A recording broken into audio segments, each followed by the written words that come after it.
दोस्तों, दिल्ली का सरदा हत्याकांड अभी तक लोगों के दिल से फीका भी नहीं पड़ा था। लेकिन दिल्ली में हुई निकी यादव हत्याकांड ने फिर से लोगों के रोंगटे खड़े कर दिए हैं।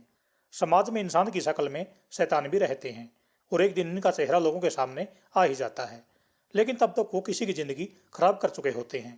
मेरा नाम है राजेंद्र सिंह और आप इस वक्त स्टोरी विद आरएस चैनल पर। निकी यादव हत्याकांड इस वक्त पूरे देश में चर्चा का विषय बना हुआ है। पूरा मामला क्या है, बिल्कुल शुरुआत से समझते हैं। हरियाणा के झज्जर जिले में खुमारखेड़ी नाम का एक गांव है। 25 वर्षीय निकी यादव इसी गांव की बेटी थी। निकी यादव की एक छोटी बहन और एक छोटा भाई भी है। निकी यादव के परिवार का संबंध कारगिल की लड़ाई से भी है, क्योंकि निकी के चाचा प्रवीण यादव ने कारगिल युद्ध के दौरान पाकिस्तान से लोहा लेते हुए अपने दोनों हाथ गंवा दिए थे। निकी यादव की 6वीं कक्षा तक की पढ़ाई गांव के स्कूल में ही हुई। निकी यादव पढ़ाई लिखाई में काफ़ी होशियार थी, तो पिता को लगा कि बेटी को किसी अच्छे स्कूल में पढ़ाया जाए और हर माता पिता का यही सपना होता है कि उसके बच्चों को अच्छी परवरिश मिले। इसी सिलसिले में लगभग 10 साल पहले निकी यादव के पिता सुनील यादव अपने परिवार को लेकर नजफगढ़ में आ जाते हैं। सब कुछ ठीक ठाक चल रहा था, लेकिन कुछ वर्ष बाद सुनील यादव के माता पिता बीमार पड़ जाते हैं। गाँव में उनकी सेवा करने वाला कोई भी नहीं था, क्योंकि उनका छोटा बेटा प्रवीण यादव देश की रक्षा करते हुए अपने दोनों हाथ पहले ही गंवा चुका था। इस हालात में सुनील यादव ने अपने माता पिता की सेवा करने की ठान ली और वो अपनी पत्नी और छोटे बेटे को लेकर वापस गांव में आ गया। लेकिन उसने अपनी दोनों बेटियों निकी यादव और निधि यादव को पढ़ाई के लिए दिल्ली में ही छोड़ दिया, ताकि उनकी पढ़ाई पर कोई असर ना पड़े। बात है साल 2018 की। निकी यादव जिस बस में बैठकर दिल्ली के उत्तम नगर में कोचिंग लेने जाती थी, ठीक उसी बस में साहिल गहलोत नाम का लड़का भी उत्तम नगर में ही कोचिंग लेने जाता था। बस यहीं पर दोनों की नजरें मिली और मुलाकात हुई, और फिर इस छोटे से सफर से एक दूसरे के वो हम सफर बन गए। इसके बाद निकी यादव और साहिल गहलोत दिल्ली के एक ही कॉलेज में दाखिला ले लेते हैं और काफी समय एक दूसरे के साथ बिताने लगते हैं। एक साथ जीने मरने की कस्में खा लेते हैं। दोनों ने 1 अक्टूबर 2020 को नोएडा के आर्य समाज मंदिर में गुप्त समारोह में शादी कर ली। आपको याद होगा कि साल 2020 में कोरोना महामारी का दौर था, जिसके चलते देश भर में लॉकडाउन लगा था, और इसी दौर में दोनों ने एक साथ रहने का निर्णय लिया। जब साहिल गहलोत के परिवार को इन सब बातों का पता चला तो वो साहिल से काफी नाराज हो गए। बस इसी नाराजगी ने साहिल गहलोत को निकी यादव से दूरी बनाने पर मजबूर कर दिया। दूसरी ओर निकी यादव साहिल गहलोत पर औपचारिक समारोह में शादी करने का दबाव डाल रही थी। अब निकी यादव और साहिल गहलोत के बीच चल रहे रिश्ते में वो पहले वाली मिठास नहीं थी। निकी यादव तो दिल से रिश्ता निभा रही थी, लेकिन साहिल गहलोत इस रिश्ते को अपने ऊपर बोझ समझने लगा, क्योंकि उसके ऊपर लगातार परिवार का दबाव बढ़ रहा था। वो इस बात को लेकर परेशान था कि वो अपने परिवार की बात माने या निकी यादव के साथ रहे।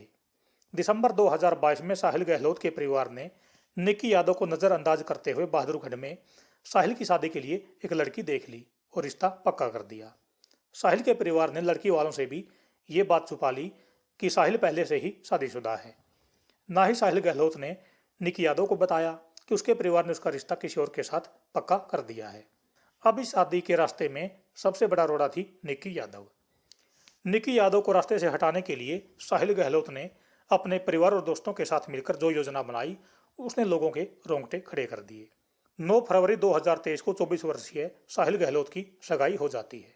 वो अपने दोस्तों के साथ सगाई की खुशी में खूब मस्ती करता है, लेकिन निकी यादव को इन सब बातों का कोई पता नहीं था। सगाई की पार्टी खत्म होने के बाद करीब रात के 1 बजे, यानी कि अब कैलेंडर में 10 फरवरी हो चुकी थी। इसी दिन यानी कि 10 फरवरी को ही साहिल गहलोत की शादी थी।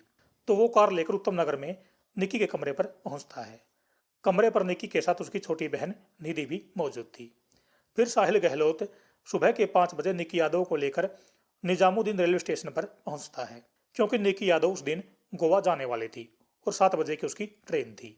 निकी यादव ने भी साहिल को अपने साथ चलने को कहा, क्योंकि निकी यादव हम सफर के बिना सफर नहीं करना चाहती थी।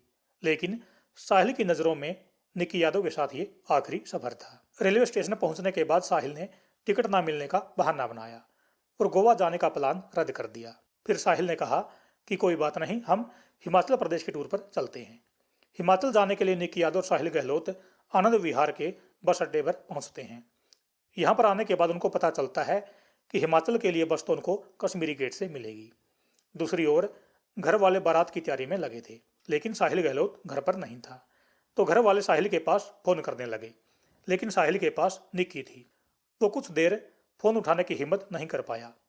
जैसे ही साहिल ने फोन उठाया तो निक्की यादव को मामला समझने में देर नहीं लगी। जिस साहिल पर निक्की यादव ने अपने माता पिता के सपनों को त्याग कर भरोसा किया था, वो साहिल उसके साथ इतना बड़ा धोखा करेगा, निक्की ने सपने में भी नहीं सोचा था। ये सब सुनकर निक्की यादव के पैरों तले की जमीन निकल गई। इस बात को लेकर दोनों के बीच लड़ाई हो गई और करीब 9 बजे साहिल गहलोत ने कश्मीरी गेट इलाके में कार में मोबाइल चार्जर की तार से निक्की यादव का गला घोंटकर बेरहमी के साथ उसका कत्ल कर दिया। इसके बाद साहिल गहलोत ने निक्की यादव के शव को कार की फ्रंट सीट पर रखा, सीट बेल्ट लगाई और कश्मीरी गेट इलाके से पश्चिम विहार होते हुए 25 किलोमीटर दूर मित्राव गांव के पास अपने ढाबे पर पहुंचा। ये ढाबा उसने करीब 1 महीने पहले ही शुरू किया था। यहाँ पर मौका देखकर उसने निक्की के शव को कार की डिग्गी में छुपा दिया और अपनी शादी में शामिल होने के लिए वापस घर पहुंच गया।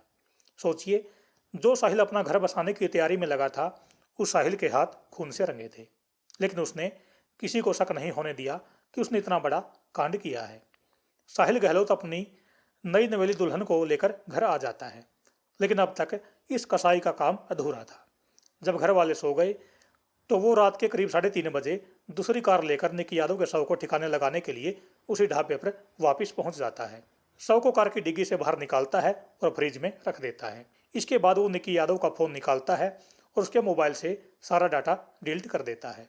जब निक्की कमरे पर वापस नहीं आई तो घर वालों ने निधि से पूछा कि वो कब और कहाँ किसके साथ गई है। इसके बाद निधि ने ही अपने पिता सुशील यादव को साहिल गहलोत का नंबर दिया। जब निक्की के पिता ने साहिल से बात की तो वो गोलमोल जवाब देने लगा। उसके इस जवाब पर निक्की यादव के पिता को शक हो गया। निक्की के पिता का कोई जान पहचान का आदमी दिल्ली क्राइम ब्रांच में था। उसने उस आदमी से संपर्क किया और मामले की पूरी जानकारी दे दी। जब क्राइम ब्रांच ने निक्की यादव के फोन को सर्विलांस पर लगाया तो उसकी लोकेशन नजफगढ़ के मित्राव गांव के उसी ढाबे की आई जहां पर निक्की यादव का शव छुपाया गया था। जब पुलिस यहां पर पहुंची और जांच शुरू की तो निक्की यादव का शव ढाबे के फ्रिज से बरामद कर लिया गया। जब पुलिस ने साहिल को गिरफ्तार किया और पूछताछ शुरू की तो उसने इस हत्याकांड की हाँ भर ली। साहिल ने बताया कि वो निक्की यादव के शव को किसी सूटकेस में डालकर किसी नाले या हिल स्टेशन पर फेंकने की योजना बना रहा था। ये सब कुछ वो हनीमून की आड़ में करना चाहता था, इसलिए उसने शव को फ्रिज में रखा ताकि शव खराब ना हो। साहिल ने निक्की यादव की जिंदगी तो खत्म कर दी, इसके अलावा उसने अपनी नई नवेली दुल्हन की जिंदगी भी अंधेरे में डाल दी। जिस लड़की से साहिल की शादी हुई है उस बेटी के सिर पर पिता का साया नहीं है। उसकी मां ने बड़ी मुश्किल से दूध बेचकर अपनी बेटी को पाला था। दोस्तों, अगर आप भी समाज में होने वाली घटनाओं से रूबरू होना चाहते हैं तो story with R S channel से जरूर जुड़ें। आप भी सचेत रहें, सावधान रहें और अपने बच्चों का ध्यान रखें। धन्यवाद।